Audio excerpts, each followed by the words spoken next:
Well, I don't know about you, but that was an emotional roller coaster for me. I felt it in the pit of my stomach.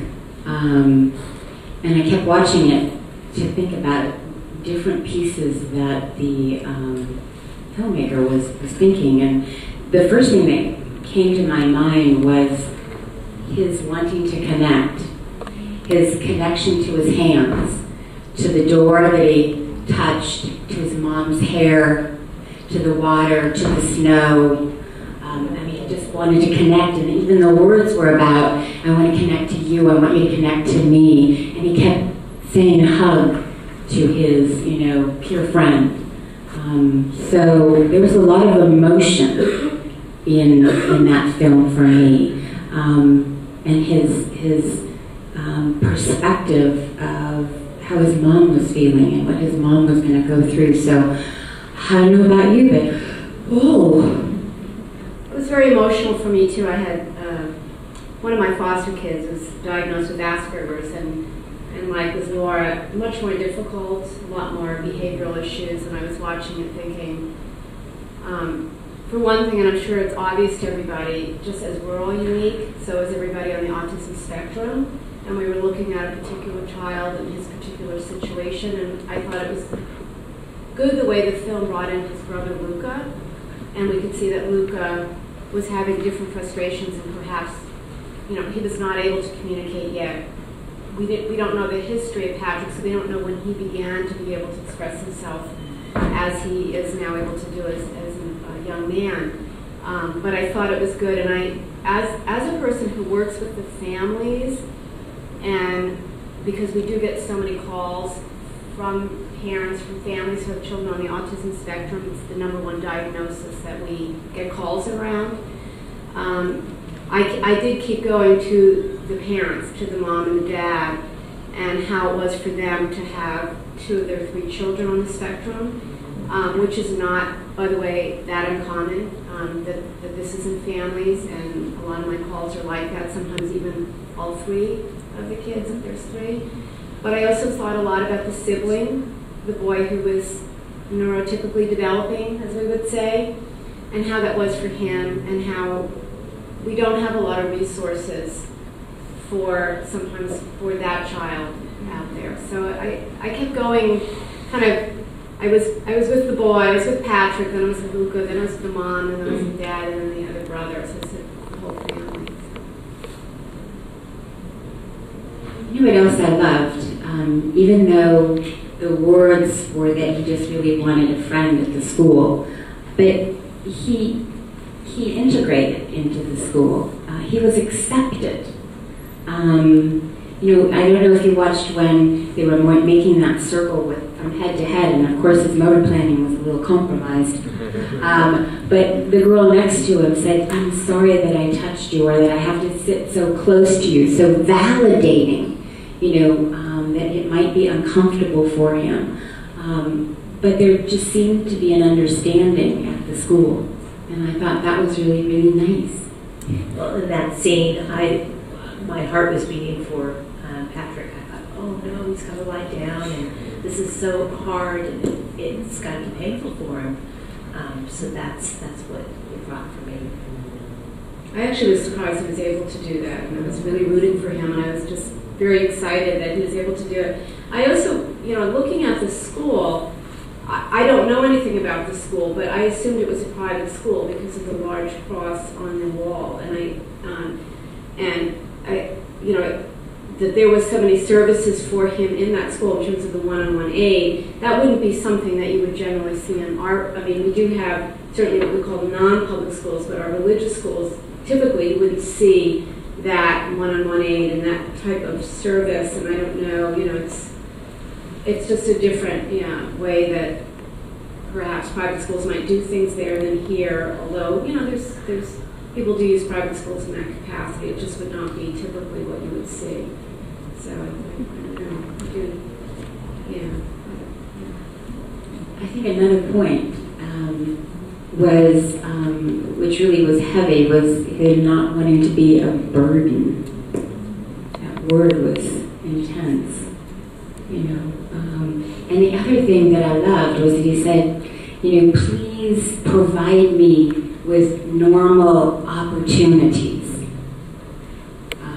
And so I think that holds very true to me, having founded my own school and running schools for 35 years, and making sure that these young people have the same opportunities as all of our typical children have is so important. And we don't always know that because they can't always tell us that. One thing that really struck me was I think there's an assumption that when you meet someone with autism, that they're not interested in having relationships, especially the romantic kind of relationships. Even if you might even have a hunch, you kind of want to sweep it under the rug because it's a can of worms. I mean, it's very complicated. And I was touched when he said that he hopes he finds someone who accepts him for who he is, through the good times and the bad. And I felt like, in a way, well, he is going to find that person. And I was jealous because I thought, my son is so difficult and he's so... I know, I think I had a rough week with him, so maybe that's why. He's had some good times too, but it really touched me. To me, this film underscored what I've always felt about people with autism, which is how much more alike they are with us than how different they are, and how honest and heartfelt his comments were about his spirituality and about his attempts to connect with people, and about his very touching comments about animals, how they don't judge and they don't have opinions about the way that people ought to be. And I think that resonated certainly with me, but I'm assuming with all of us, in terms of the need we have to be accepted, whether we're on the spectrum or not, and our need to connect, and our need to be a part of nature and to try and figure out how we fit into the grand scheme of things. So, well, I think dogs are judgmental. Well, cats certainly are. Horses, no, but we've had a little problem with judgmental Labradors. But no, I do think that horses are pretty unique that way. I thought it was, and I think something that we certainly see here a lot are using horses, and we have many wonderful programs in Marin and Sonoma County where horses are used therapeutically, and that connection seems to be just so amazing and works so well for kids on the spectrum. One of the things that I also, like you, what I liked about the film is it immediately dispelled that myth that a lot of people have, which is that people on the spectrum don't want to connect.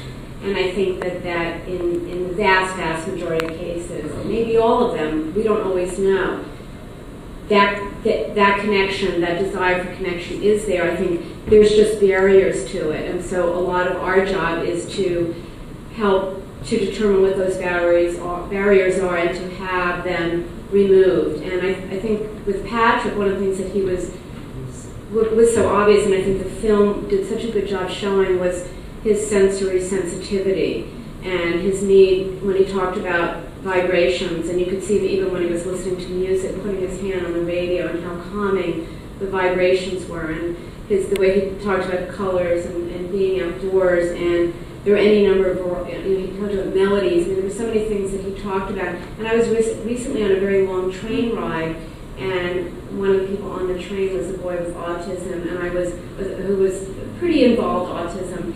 And I was amazed at how, as his family was, how calm he was on the train because of the vibrations and just that rhythm. And I thought the film, just without having to do, bullet points or whatever, just really showed us so many of the different ways that he was communicating the things he needed and what some of the barriers were. And the shaving scene got to me because my son just loves to shave every day. And blissful, yeah. Looks in the mirror and really gets into it. It's very cute. You know what was also amazing, I think, were his family.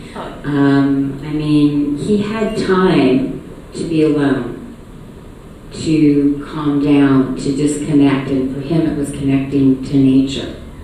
And a lot of people say that our young people teens, adults on the spectrum don't have reciprocity. And did you see the scene where he's playing, you know, with his brother? I mean, if that's not reciprocity, what is it? I'm going to tell you a story.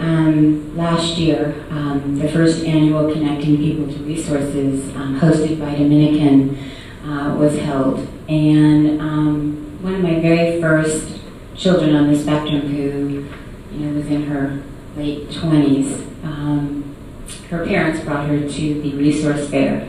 And she had a difficult time entering, because Common Hall is a pretty overstimulating gymnasium for someone on the spectrum.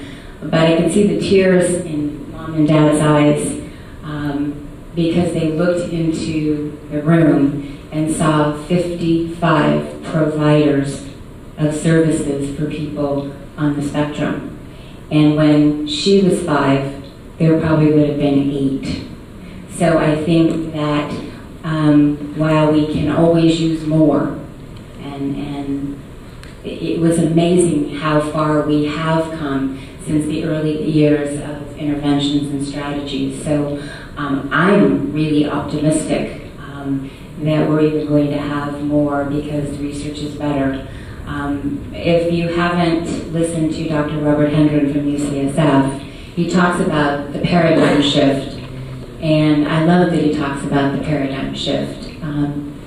You know, we used to have educators talking about one way, and then we used to have the medical profession talking about the other way, and then we used to have the therapeutic community talking yet another way, and nobody was willing to see the other's point of view.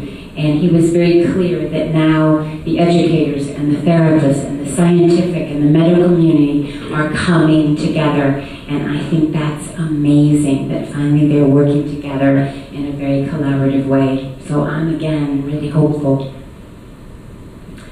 Yeah, I likewise. I mean, in 10 years I've been at Matrix, it's been amazing and being a resource coordinator, how many more resources there are. When I first started 10 years ago, there was almost nothing out there. Since I work with the families and the parents, that's the perspective I'm more familiar with, and in those terms I've seen a shift as well. In terms of parents coming together more, there's more advocacy, productive advocacy, I would say, between the schools, collaboratively going on between the parents and the schools, parents networking with one another, parents speaking out. It's very exciting, and I think people are feeling very empowered. One of the things with the film, that when it very first started, he said, Patrick said something like, I feel like I'm a hermit on an island, and I immediately thought of so many parents that I talked to who say the same thing. They feel like they're on an island, they feel very isolated, and part of what I think the Marine community is doing, and both people here on Wizard certainly are doing this type of work with when Autism Collaborative are bringing parents together, and Matrix as well. We have support groups, for instance, and I just think it's so critical that parents be able to network and talk with one another, share their resources, even just day to day. How did you handle this? Well, when you didn't want to eat this, what did you do? What did you do? This type of thing. Or venting, just plain old venting. Plain old, absolutely venting. Yes. Because I think it can be so very isolating. And I think the judgment, likewise, when Patrick talked about being judged, parents get judged. You know, they're walking in the market, and child acts out, and there's always some parent walking by going. And I remember being that parent when I had my older kids who were all very well behaved and wonderful, and somebody was, you'd see a kid, grabbing something from the shelves, and I remember thinking, oh boy, what a bad parent.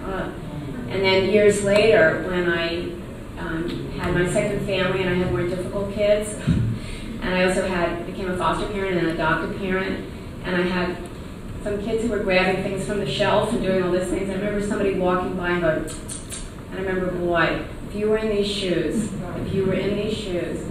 and I think it's just so important for the community to come together. So even if you're not in those shoes, you can understand perhaps what that's like.